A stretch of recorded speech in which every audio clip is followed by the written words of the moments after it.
ആരാടാ മൂത്രം ഒഴിച്ചേ? ബെഡ് മൊത്തം വൃത്തിയേടാക്കിയില്ലേ? ഇത് മൊത്തം ഇനി തേച്ചരച്ച് കഴിയണ്ടേ?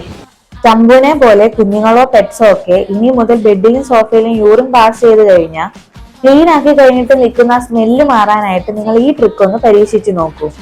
ആദ്യം ഒരു പാത്രത്തിൽ കുറച്ച് ലിക്വിഡ് ഡിറ്റർജന്റും വിനെഗറും ലെമൺ ജ്യൂസും എടുത്തിട്ട് അതിലേക്ക് ചെറിയ ചൂടുള്ള വെള്ളം ഒഴിച്ചു കൊടുത്ത് നന്നായിട്ട് മിക്സ് ചെയ്യുക. അത് കഴിഞ്ഞ് യൂസ് ചെയ്യാത്തൊരു പാത്രം എടുത്ത് ഒരു ടവൽ കൊണ്ട് ഇങ്ങനെ റാപ്പ് ചെയ്യുക. എന്നിട്ട് അത് നമ്മൾ നേരത്തെ പ്രിപ്പയർ ചെയ്ത് വെച്ച സൊല്യൂഷന് ഇങ്ങനെ ഡിപ്പ് ചെയ്ത് എടുക്കുക.